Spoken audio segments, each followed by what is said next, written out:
Pemirsa, kembali di Breaking News iNews, dan untuk membahas lebih lanjut mengenai rangkaian sidang kasus pembunuhan Brigadir Yosua, sudah terhubung bersama kami pakar hukum pidana Universitas Jenderal Sudirman, Profesor Hipnu Nugroho. Selamat pagi, Prof. Sehat, Prof? Selamat pagi, Mbak. Sehat-sehat, alhamdulillah. Alhamdulillah. Prof. Hipnu, ini kita berkaca dari persidangan-persidangan sebelumnya. Untuk terdakwa Putri Chandrawati dan Ferdy Sambo memang sidangnya digabungkan. Lantas ini sempat ramai diperbincangkan untuk justice kolaborator yang digabungkan dengan terdakwa lainnya Kuat Ma'ruf dan Ricky Rizal. Menurut tanggapan Anda, apakah memang sudah seharusnya digabung atau bisa dipisah, Prof? Ya, terima kasih, Mbak. Kalau terkait dengan GC kemarin, Baradae, memang sebaiknya adalah dipisah. Karena GC akan memberikan keterangan yang seobjektif mungkin tanpa ada suatu tekanan. Dalam aturan rujukan yang ada memang tidak dijelaskan apakah dipisah atau tidak. Yang jelas GC adalah persidangan mendapatkan suatu perlindungan hukum. Perlindungan hak dan sebagainya, termasuk jaminan-jaminan yang lain. Itu yang membedakan GC, sehingga harusnya dipisah. Tapi dengan perkembangan selanjutnya terkait dengan padatnya suatu sidang dan jumlahnya banyak perkara, dan dalam suatu ketentuan Undang-Undang LPSK juga tidak menjelaskan harus sidang tersendiri, inilah maka hakim majelis mengambil suatu putusan digabungkan. Dengan catatan adalah sebagai bentuk asas cepat, sederhana, dan biaya ringan. Oleh karena itu, ke depan saya bisa mengusulkan di dalam Undang-Undang LPSK harus juga jelas bahwa pemisahan itu tidak hanya pada pemisahan pemeriksaan di pra-adjudikasi, tapi juga pemeriksaan di adjudikasi, termasuk penempatan di persidangan di pos-adjudikasi. Nah, gitu, Mbak. Karena hukum itu juga harus menganut sebagai asas lex stricte, garis jelas, tidak menimbulkan suatu penafsiran. Itu yang pertama. Terkait yang sekarang terhadap penggabungan juga sama. Saya melihatnya ini sama-sama sebagai terdakwa. Kalau ini sah-sah saja, kan itu. Karena sah-sah saja sebagai bentuk asas cepat. Toh ini adalah sama-sama sebagai pelaku dari suatu tindak pidana. Kalau yang kemarin tidak, GC dan yang lain. Begitu, Mbak. Baik, lantas kemarin itu sempat ada gestur di mana terdakwa Kuat Ma'ruf ini merasa kikuk pada saat melihat ataupun digabungkan dengan Eliezer di dalam persidangan. Apakah jika ini akan dilanjutkan, mereka dipertemukan, bisa dikatakan apakah ada indikasi intimidasi di dalam persidangan, Pak Hipnu? Nah, inilah sebagai bentuk relasi ya, relasi sebagai teman dan relasi sebagai atasan. Makanya di dalam suatu pembuktian ini memang rasa kikuk yang bersifat sosiologis ya, psikologis harus dihilangkan. Karena sekarang ini bicara hukum adalah bicara bukti, Mbak. Bagi siapa yang memberikan suatu bukti konkret atas suatu tindakan yang dilakukan, suatu peristiwa pidana, itulah yang kuat. Karena bukti ini adalah juga harus selaras dengan bukti yang lain. Dengan demikian, kondisi penggabungan seperti ini memang menimbulkan rasa kikuk, rasa tidak enak. Tapi harus itu nomor dua, karena sekarang bicara fakta. Bagaimana mempertahankan kikuk kalau sampai itu malah memberatkan dari suatu terpidana, kan gitu. Bagaimana menjadikan kita harus kikuk-kikuk kalau menjadikan suatu alasan itu menjadi suatu yang memberatkan bagi para pihak. Inilah yang harus dikesampingkan, karena kita harus betul-betul tegas ya, bukti. Itu pun juga masih harus ada korelasi dengan barang bukti yang lain. Jadi suatu bukti tidak bisa berdiri sendiri, Mbak, ini. Jadi memang ini yang menariknya, karena situasi kondisi yang begitu cepat, waktu yang diberikan oleh undang-undang hanya 90 hari, saksinya cukup banyak, terdakwanya juga cukup banyak, dengan peran yang sendiri-sendiri. Begitu, Mbak. Baik, berarti sebenarnya sah-sah saja jika seorang JC ini meminta untuk sidangnya dipisahkan dari terdakwa lain, kurang lebih seperti itu ya, Pak Hipnu ya? Ya, harusnya memang dipisah, Memang ini untuk memberikan gambaran yang jelas ya. Nah, sekarang pertanyaannya, dengan kondisi yang seperti ini, maka sebagai bentuk untuk menghindari suatu intervensi, untuk menghindari ada suatu riko, ya harus independen, harus kuat terhadap godaan. Karena apa? dengan penggabungan di sini memang yang agak rugi tanda petik adalah Baradae, ada suatu keterpengaruhan. Nah, tapi itu harus ditinggalkan karena Baradae punya tanggung jawab terhadap pengungkapan perkara ini dari pra-adjudikasi sampai adjudikasi. Sebab kalau sampai nanti di dalam suatu pembuktian keterangan Baradae suatu ada perubahan tidak konsisten menyebabkan status JC-nya bisa ditolak oleh majelis hakim. Itu tantangan yang terberat, Mbak. Dalam kasus-kasus sebelumnya, apakah pernah seorang JC ini ditarik statusnya sebagai JC di dalam persidangan karena keterangannya tidak konsisten, Pak Hipnu? Ya, ini menarik pertanyaan, Mbak. JC suatu perkembangan baru di dalam dunia peradilan kita. JC itu adalah rekomendasi dari UNCNC terhadap kasus korupsi yang biasanya terjadi pada negara-negara yang menganut common law. Nah, di Indonesia kan civil law. Nah, akhirnya itu dianut dalam undang-undang LPSK. Nah, disinilah maka peran JC itu peran sebagai bentuk membantu. Yang di dalam UNCNC itu hanya ada kasus-kasus khusus, contoh korupsi, narkotika, perdagangan orang. Nah, yang sekarang kemarin rame itu adalah kasus korupsi, terutama oleh KPK. Pertama kali, kalau nggak salah ya, itu Agus Condro yang memberikan JC konsisten dari awal sampai akhir. Iya. Kan itu.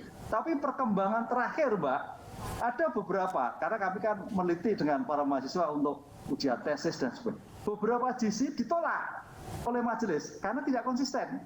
Nah, ini tantangan yang harus dihadapi oleh Baradae untuk memberikan.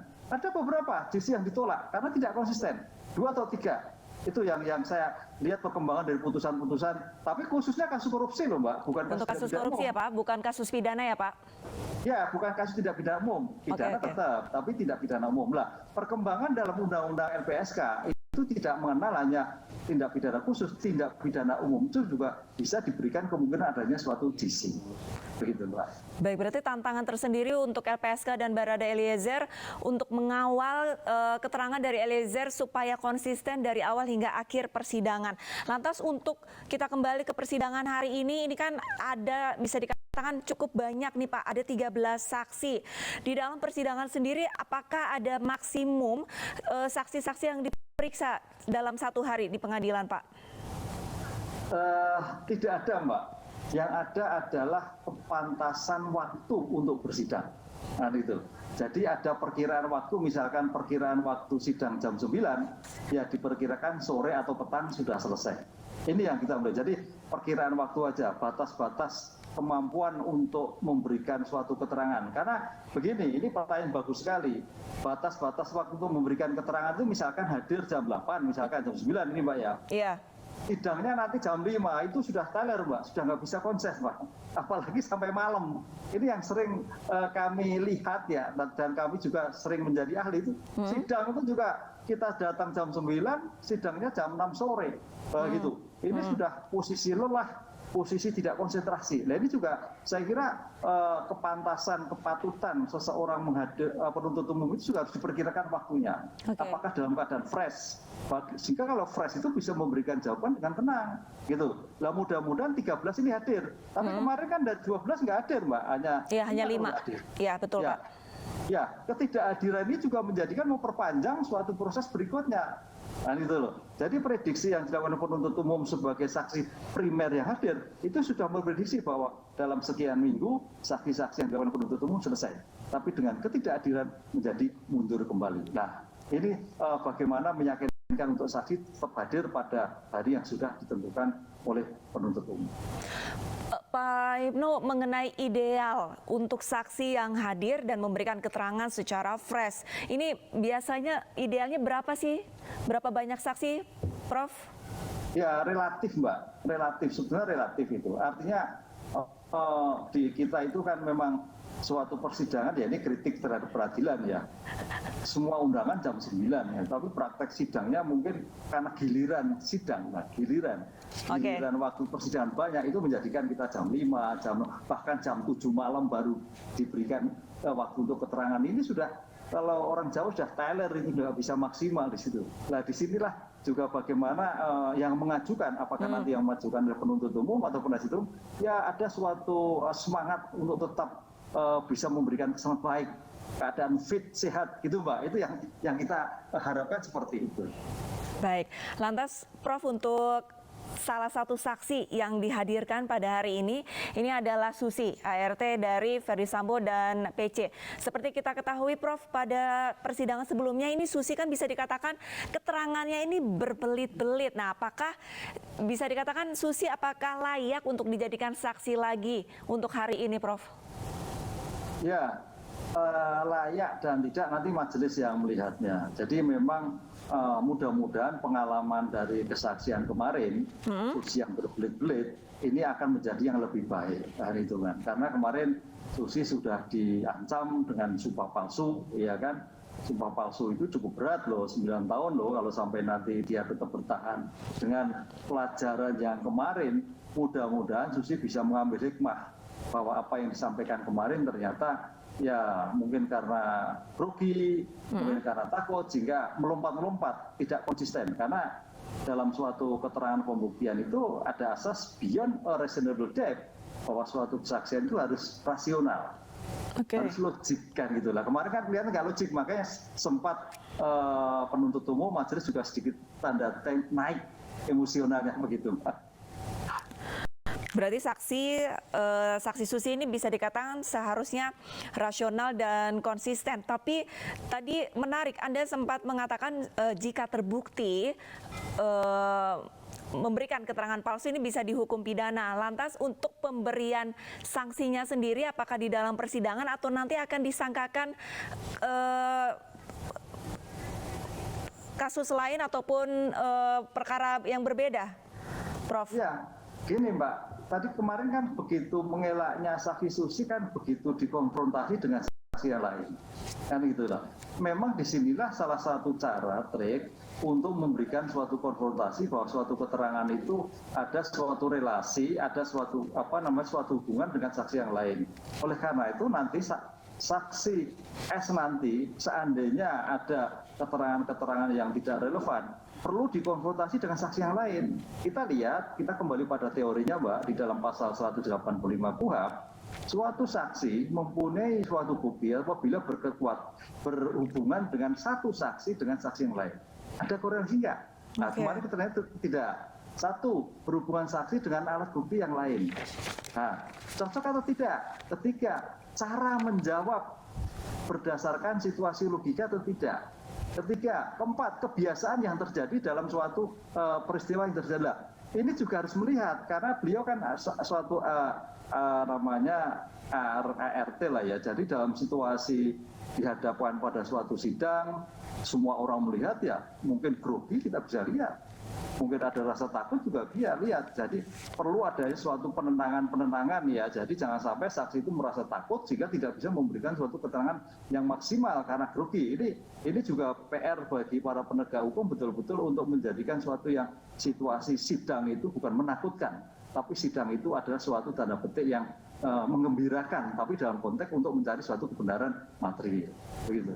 Tapi untuk kondisi sebuah persidangan itu adalah sesuatu yang menggembirakan, ini kan bisa dikatakan cukup sulit, Pak. Apalagi untuk orang awam, khususnya untuk ART Susi ini bagaimana menciptakan kondisi ataupun mengubah pola pemikiran Susi bahwa dari persidangan itu harus yang menggembirakan, bukan menakutkan. Ya, ini suatu cara memang, satu cara. Makanya di dalam suatu pertanyaan-pertanyaan itu tidak boleh ada yang menjerat. Apalagi pertanyaan yang tidak senonoh, apalagi tidak relevan. Ada suatu pertanyaan melingkar, ya. Memang itu manusiawi Mbak, nanti Mbak. Apalagi kalau sudah sidangnya cukup lama, capek, ya kan, tensinya agak tinggi. Ini kadang-kadang menjadikan ada rasa rasa dongkol gitu. Kenapa pertanyaan seperti ini? Apalagi sampai pada ekspresi yang tidak memberikan sifat kejelasan. Nah, ini suatu suatu tugas berat bagi para penegak hukum, khususnya penuntut umum dan majelis untuk bagaimana mengungkap suatu persidangan yang betul enjoy ya, bukan gembira lah, enjoy tapi bisa memberikan suatu gambaran ini, bukan gembira maaf, Nyaman. enjoy, Nyaman suatu mungkin ya, Pak, enjoy, ya? nyaman gitu, nyaman, Oke. sehingga semua apa yang dalam pikiran itu bisa keluar, bisa memberikan suatu keterangan yang seobjektif mungkin, beyond a reasonable doubt. Itu yang kita inginkan sidang itu seperti itu, Mbak. Oke, berbicara mengenai kenyamanan, lantas untuk saksi Susi pada persidangan sebelumnya ini, salah satu jaksa penuntut umum, seingat saya ini sempat mempertanyakan apakah saksi Susi menggunakan earphone di balik telinganya, di balik hijabnya. Pada saat sebelum persidangan, Prof, apakah ada pemeriksaan untuk khusus yang berhijab mengenai alat bantu dengar untuk menghindari adanya bisikan-bisikan dari luar? Ya, sebetulnya memang dalam suatu persidangan itu ada lepas dari suatu ikatan apapun. Disitulah yang namanya suatu keadaan yang merdeka. Jadi siapapun termasuk tersangka pun, terdakwa pun juga dalam keadaan tidak terborgol. Nah, kondisi terkait dengan hijab memang ini kasus ya, kasuistis ya. Sehingga ke depan kalau seperti itu juga harus ada suatu perhatian khusus. Oke. Coba dicek, ada petugas wanita untuk mengecek terhadap hal seperti ini, karena bisa dimungkinkan untuk hal-hal yang tidak diinginkan. Sangat bisa terjadi karena itu tertutup. Jadi bagian dari pengalaman yang sekarang ini, kalau ada dugaan seperti itu, kedepannya siapapun yang terkait dengan penutup yang lain harus betul-betul steril dari alat-alat bantu yang ada yang dimungkinkan untuk membuat situasi yang tidak baik. Berarti untuk kondisi saat ini memang tidak ada petugas wanita untuk mengecek kondisi di balik hijabnya, apakah ada alat bantu atau semacamnya ya, Prof ya?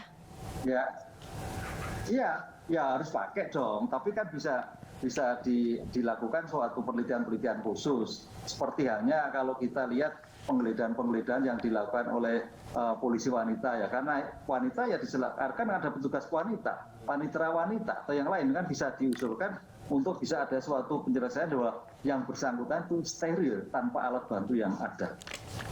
Hal yang kecil, Mbak, tapi memang itu kemarin penting ya, Pak, menjadikan ya? suatu yang menarik itu. Kalau memang ditemukan, waduh, suatu fatal sekali itu.